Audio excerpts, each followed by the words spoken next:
Local government নির্বাচনে আমাদের অংশগ্রহণ। আমরা যেখানে পিছিয়ে রয়েছি, আমরা অনেকে বড় বড় চিন্তা করি আমাদের এমপি নাই, আমাদের মন্ত্রী নাই। আসলে লোকাল গভর্নমেন্টে যতক্ষণ পর্যন্ত আমরা শক্তিশালী না হতে পারবো, ততক্ষণ পর্যন্ত আসলে এমপি নির্বাচন করে চিন্তা করে তেমন কোনো রেজাল্ট আসবে না, তেমন ফল পাওয়া যাবে না।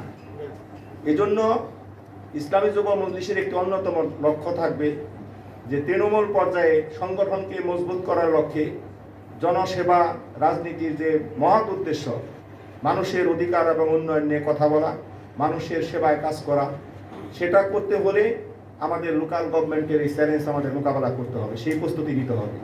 এতে মেম্বার, কমিশনার এবং পৌরসভার চেয়ারম্যান, মেয়র, ইউনিয়ন পরিষদের চেয়ারম্যান, এগুলো আমাদের টার্গেট নিয়ে এগোতে হবে। আরেকটি বিষয় হইতেছে, আমি যেটা বলতে চাই, ইসলামী যুব মজলিসকে স্মার্ট হতে হবে। স্মার্ট বলতে শুধু পোশাক আশাকে স্মার্ট ওইটা বলি না, আসলে স্মার্ট মানে আমাদের পেশাটা অনেক স্মার্ট হওয়া দরকার। এই সমাজে প্রতিযোগিতায় টিকতে হলে আমাদের অর্থ উপার্জন করতে হবে। আমরা যদি অর্থ উপার্জনের ক্ষেত্রে চাকুরি, পেশা, ব্যবসা এগুলো থেকে যদি আমরা পিছিয়ে পড়ি, আমাদের যদি অর্থ না থাকে, আমরা কিন্তু এই সমাজের প্রচলিত যে চ্যালেঞ্জ, এটা আমরা মোকাবেলা করতে পারবো না। এই জন্য ইসলামী যুব মজলিসকে মাথায় রাখতে হবে। যুব মজলিস যারা করবে, যদি কেউ চাকুরি করে, চাকুরিও ভালো হতে হবে, আর যদি কেউ ব্যবসা করে, ব্যবসার ক্ষেত্রেও আমাদেরকে ভালো অবস্থান লাভ করতে হবে। মোট কথা আমাদের অর্থ উপার্জন করতে হবে। এই অর্থ সমাজের জন্য, এই অর্থ ইসলামী আন্দোলনের জন্য ব্যয় করতে হবে। এই জন্য আপনারা যারা আছেন শাখা পর্যায়ে, কিভাবে নিজেদের অর্থনৈতিকভাবে মজবুতি অর্জন করা যায় এবং বৈধ হালাল উপায়, সেই চিন্তাও মাথায় রাখতে হবে। আমরা আগাতে পারছি না, দেখছি দারিদ্র আমাদের পিছিয়ে টেনে ধরে। ইসলামী আন্দোলন যারা করে, আমাদের অনেক ক্ষেত্রে সীমাবদ্ধতা আছে, তার মধ্যে অর্থনৈতিক সংকটটা আমাদের একটা সীমাবদ্ধতা আছে।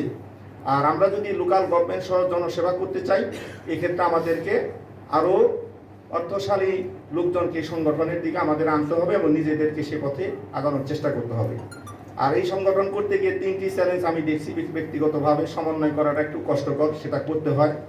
একটা হইতেছে ব্যবসা বাণিজ্য, চাকরি বাকরি যা করা হয়, এটা তো করতেই হবে বাঁচার জন্য, এটার কারণে সময় আমাদের অনেক শর্ট হয়ে যায়। 2 নম্বরে হইতেছে ফ্যামিলিকে তো সময় দিতে হবে। যারা যুব মজলিস করি, আমরা বয়সে কম হলেও আমাদের সবারই ম্যাক্সিমাম সবাই ফ্যামিলি আছে, বাচ্চা কাচ্চা আছে। পরিবারের সাথে সম্পর্ক রাখা এবং পরিবার লালন পালন করা, এটা তো আমরা অনেকে নতুন সংসার গঠন করি, এক্ষেত্রে আমাদের সময় দিতে হয়, এটাও একটা চ্যালেঞ্জ, এটাও সমন্বয় করতে হয়। এরপরে আরেকটা বিষয় আছে সংগঠন। এই ফ্যামিলি যেরকম বাদ দেওয়া যাবে না, যতই সমস্যা আসুক, ফ্যামিলিকে আমরা বলবো যে ফ্যামিলি থেকে আমরা সম্পর্ক ছিন্ন করলাম, এই ঝামেলা নিতে পারবো না, এটা যেমন বলা সম্ভব না। আমি মনে করি সংগঠন আমরা যারা করি, সংগঠনকে এই ফ্যামিলির মতো এটাকে অ্যাডজাস্ট করে নিতে হবে, যে 3টা কাজ আমার, ব্যবসা বাণিজ্য, ফ্যামিলি এবং সংগঠন, এই 3টাকে সমন্বয় করতে হবে। সমন্বয় আমরা কিভাবে করব, কাকে কতটুকু সময় দিব, সেটা আমাকে ডিস্ট্রিবিউশন করতে হবে। প্রিয় ভাইরা, আমরা এই সেশন যে শুরু হইল, আসলে তো আমার এখানে থাকার কথা ছিল না। যেটুকু প্রত্যাশা ছিল যে এর ভিতরেই ইসলামী যুব মজলিস হয়তো আরও শক্তিশালী পজিশনে চলে যাবে, আমাদের ছাড়াই ইনশাআল্লাহ হয়তো আরও এগিয়ে যাওয়ার কথা ছিল। তারপরেও খেলাফত মজলিস থেকে আমাকে পরামর্শ দেওয়া হয়েছে যে এটাকে আরও মজবুত করতে হবে এবং আরও লিডার যারা এই যুগের যত চ্যালেঞ্জ আছে সব মোকাবেলা করার উপযোগী চ্যালেঞ্জ মোকাবেলা করার জন্য যুব মজলিস থেকে নেতৃত্ব বের করতে হবে। প্রিয় ভাইরা, আমার চেয়ে হয়তো আপনাদের যোগ্যতা আরও বেশি, আপনারা যদি একটু চেষ্টা করেন, তাহলে পরে যে প্রত্যাশা খেলাফত মজলিস এবং সমাজ রাষ্ট্র করতেছে, আমরা ইনশাআল্লাহ এই সেশনে সেটা কিছুটা হলেও পূর্ণ করতে পারবো ইনশাআল্লাহ। আরেকটা বিষয় হলো কাউন্সিলর যারা আজকে এখানে নৈতিক দায়িত্ব ছিল, আমরা সেট আপ দিছি শাখা পর্যায়ে, এটা আসলে খুবই দুঃখজনক। সেটা হচ্ছে কাউন্সিলরদের আসলে প্রোগ্রামে উপস্থিত থাকাটা অনেক জরুরি ছিল। আমরা যারা অ্যাবসেন্ট আছে, আমরা তাদের ব্যাপারে সেটা খোঁজ খবর নিব।